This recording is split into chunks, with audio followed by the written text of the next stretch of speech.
अल्हम्दुलिल्लाहि रब्बिल आलमीन वस्सलातु वस्सलामु अला रसूलिहिल करीम अम्मा बाद। प्यारे बच्चों, आज यौम आज़ादी है और 15 अगस्त 1947 को हमारा मुल्क अंग्रेज़ों की ग़ुलामी से आज़ाद हुआ था।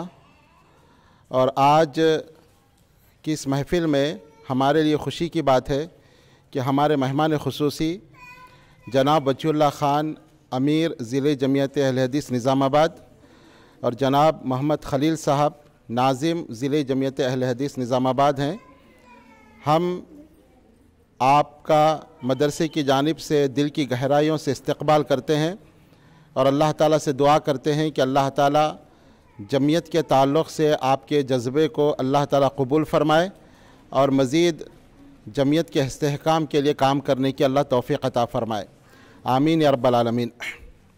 प्यारे बच्चों, ये आज़ादी बहुत बड़ी बात होती है। आज़ादी की अहमियत आप यूँ समझिए और इस पर अल्लाह का शुक्र अदा करें कि 15 अगस्त 1947 को हमारा मुल्क आज़ाद हुआ। इसका मतलब ये है, आज़ादी का मतलब ये है कि हमें मजहबी आज़ादी अता की गई, यानी हम अपनी मर्ज़ी से हम अल्लाह की इबादत कर सकते हैं।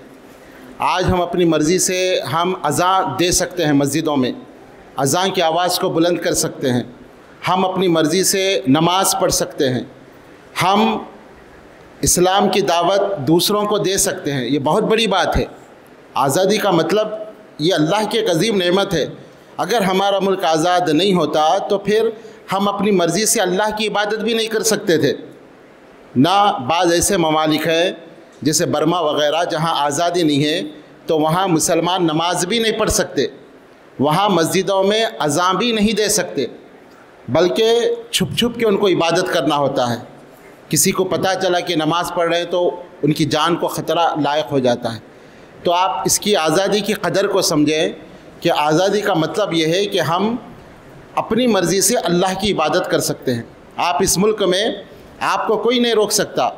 ये हमारे मुल्क का कानून ये इजाज़त देता है कि हर मज़हब वाला अपनी आज़ादी के साथ उस मज़हब पर अमल कर सकता है और उस मज़हब की दावत दूसरे मज़ाहब वालों को भी दे सकता है। ये कितनी बड़ी नेमत है, आप तसव्वुर करें।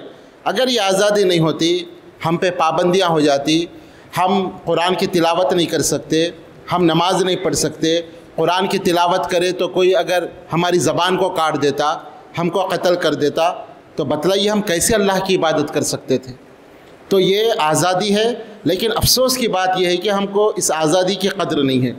आज़ादी होने के बावजूद बहुत सारे मुसलमान नमाज की पाबंदी नहीं करते। आज़ादी मिलने के बावजूद बहुत सारे हम में ऐसे हैं जो कुरान नहीं पढ़ते, वक्त पर नमाज नहीं पढ़ते। और आज़ादी मिलने के बावजूद बहुत सारे हम में ऐसे मुसलमान हैं जो इस्लाम की अज़मत, इस्लाम की सच्चाई औरों को नहीं पहुंचाते। तो बतलाइए हम आज़ादी की कद्र कहाँ कर रहे हैं। आज़ादी की कद्र यह है कि हम मुकम्मल तौर पर आज़ादी के साथ अल्लाह के हर फरमान पे अमल करें, वक्त पर नमाज़ों की पाबंदी करें, तिलावत कुरान करें, लोगों को दीन की तरफ बुलाएं। यही आज़ादी का मतलब। और आज़ादी इतनी आसानी से हासिल नहीं हुई। आज़ादी के लिए हमारे उलमाए कराम को फांसी के फंदों पे लटकाया गया। सिर्फ बंगाल के अंदर एक रियासत में 1 लाख से ज़्यादा अहले हदीस उलमा को फांसी पे लटकाया गया। उन्होंने जद्दोजहद की। अगर वो घर में बैठते तो आज ये मुल्क आज़ाद नहीं होता और आज इस तरह हमें आज़ादी से इबादत करने भी नहीं दिया जाता। उन्होंने हमारी खातिर कि हमारी आने वाली नस्लें आज़ादी के साथ इस्लाम पे अमल करें, आज़ादी के साथ अल्लाह की इबादत करें, उन्होंने फांसी के फंदों को चूमा। वो फांसी पे लटक गए खुशी के साथ। एक शेख यहिया एक बहुत बड़े आलिम थे, उनको आज़ादी की खातिर जेल में डाला गया। और जब जेल में डाला गया और उनसे कहा गया कि सुबह आपको फांसी के फंदे पे लटकाया जाएगा क्योंकि आपने हुकूमत के ख़िलाफ़ बगावत की, आज़ादी की आपने कोशिश की, आपको फांसी दे दी जाएगी। वो खुश हो गए, वो परेशान नहीं हुए। अंग्रेज़ उनको देखकर परेशान है कि कल इनको फांसी के फंदे पे लटकाया जाएगा, कल ये मरने वाले हैं और आज ये मुस्कुरा रहे हैं। क्यों? उनको खुशी इस बात की थी कि एक अजीम मकसद के तहत मैं फांसी का फंदा चूम रहा हूँ। आज मैं मर जाऊँगा लेकिन कल मेरी नस्लें इस मुल्क में आज़ादी के साथ ज़िंदगी गुजारेगी और आज़ादी के साथ वो इबादत करेगी। ان کے اوپر کوئی اثر نہیں ہوا، وہ ہنسی خوشی تیار ہو گئے۔ انگریزوں نے دیکھا کہ اس پہ کچھ اثر نہیں ہو رہا ہے، تو انگریز نے حکم دیا کہ ان کی داڑھی کو کاٹا جائے۔ ان کی داڑھی کو مونڈا گیا تو وہ داڑھی کے بال ہاتھ میں لے کر رونے لگے اور کہا کہ میری داڑھی تو مبارک ہو، مجھ سے پہلے تو آزاد ہو گئی، تجھے مجھ سے پہلے شہید کیا گیا، مجھ سے پہلے تجھے نکالا گیا۔ تو وہ رونے لگ گئے اور اس طرح ان کو پھانسی دے دی گئی۔ تو اس طرح ہمارے اکابرین نے، بزرگوں نے، علماء کرام نے آزادی کی خاطر جنگیں لڑی، ان کو مارا گیا، قتل کیا گیا، شہید کیا گیا، وہ سب برداشت کیے، اپنی جانوں کو قربان کیا، مالوں کو لٹا دیا، گھر سے وہ بے گھر کر دیے گئے، کالے پانی کی سزائیں ان کو دی گئی۔ سب چیزیں انہوں نے کس لیے برداشت کی؟ کہ یہ ملک آزاد ہو اور ملک والے آزادی سے زندگی گزاریں۔ لیکن افسوس ہے کہ یہ آزادی کی قدر ہمارے پاس نہیں ہے۔ آزادی ملنے کے بعد بھی ہم اللہ کی عبادت نہیں کر پا رہے ہیں۔ آزادی ملنے کے بعد بھی ہم فجر کی نماز نہیں پڑھ رہے ہیں۔ آپ فجر کی نماز پڑھیں تو حکومت آپ کو مجبور نہیں کرتی، ظلم نہیں ہوتا، آزادی ہے، آپ پڑھ سکتے ہیں۔ لیکن کتنے افسوس کی بات ہے، آزادی انہوں نے اس لیے نہیں دی تھی کہ ہم اللہ کی نافرمانی کریں، انہوں نے اس لیے قربانیاں نہیں دی ہمارے اسلاف کہ ہم اللہ کے سامنے ہم اللہ کی نافرمانی کرتے جائیں، ہم عبادت میں کوتاہی کریں، نہیں۔ وہ لوگ یہ چاہتے تھے کہ آزادی ملے تو مسلمان اچھے جوش و خروش کے ساتھ اللہ کی عبادت کر سکے، لیکن ہم اس کی قدر نہیں کر رہے ہیں۔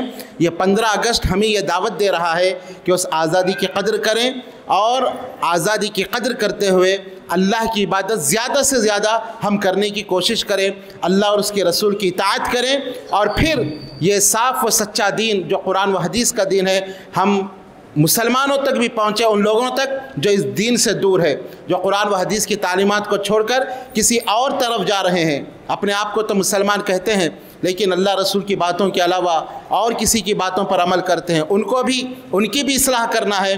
اور دوسرا وہ غیر مسلم جن کو اسلام کی حقانیت کا پتہ نہیں، یہ ہماری ذمہ داری ہے کہ ہم ان تک بھی اس دعوت کو پہنچائیں۔ ہمارے گھر میں اگر کوئی غیر مسلم عورت کام کرنے آتی ہے تو یہ آپ کی ذمہ داری ہے، آپ ان کو اسلام کی عظمت بتائیں۔ یہ آپ کو آزادی ہے، مذہبی آزادی۔ یہ 15 اگست 1947 کو آپ کو یہ آزادی دی گئی کہ آپ اسلام کی سچائی غیروں تک بتائیں۔ آپ کے گھر میں کوئی برتن دھونے آتی ہے جس کا اسلام سے تعلق نہیں ہے، کوئی دھوبن ہے، کوئی آپ کے پاس کسی کام سے آتی ہے، ہندو ہے، آپ کی پڑوسی ہے، تو آپ کی ذمہ داری بنتی ہے کہ آپ اس کو دین کی بات بتائیں، اللہ کی عظمت بتائیں، اس کو یہ بتائیں کہ تیرے یہ ذمہ داری ہے کہ جس نے تجھ کو پیدا کیا تو اس کی عبادت کرے، تیرے ہاتھ، آنکھ، ناک، کان جس رب نے بنایا ہے تیری یہ ذمہ داری ہے کہ تو اس رب کی عبادت کرے، اور تو یہی سچائی کا راستہ ہے، یہی جنت میں جانے والا راستہ ہے۔ یہ سمجھانا، یہ مذہبی آزادی، اس لیے ملک کو آزاد کیا گیا۔ لیکن ہم نے آزادی کی سچائی کو اور آزادی کی روحانیت کو ہم نے بھلا دیا، اور آج آزاد ہونے کے بعد بھی ہم غلاموں کی زندگی بسر کر رہے ہیں، اور اللہ کی عبادت جس طرح آزادانہ طور پہ کرنا چاہیے تھا ہم نہیں کر رہے ہیں۔ تو آج کا یہ دن ہمیں یہ بات یاد دلا رہا ہے کہ ہم ان قربانیوں کو یاد کریں اور اللہ کی عبادت آزادی کے ساتھ، جوش و خروش کے ساتھ، اور اسلام کی عظمت آزادی کے ساتھ ہم لوگوں تک پہنچاتے جائیں۔ یہی آج کے دن کا مقصد ہے۔ اللہ تعالیٰ سے میری دعا ہے کہ اللہ تعالیٰ اس آزادی کی عظمت کو سمجھنے کی ہمیں توفیق عطا فرمائے، اور آزادی کے ساتھ زیادہ سے زیادہ اللہ کی عبادت کرنے کی اللہ تعالیٰ مجھے اور آپ کو توفیق عطا فرمائے، اور یہ دین حق کو دوسروں تک پہنچانے کی بھی اللہ توفیق عطا فرمائے۔ آمین یا رب العالمین، وآخر دعوانا الحمد للہ رب العالمین۔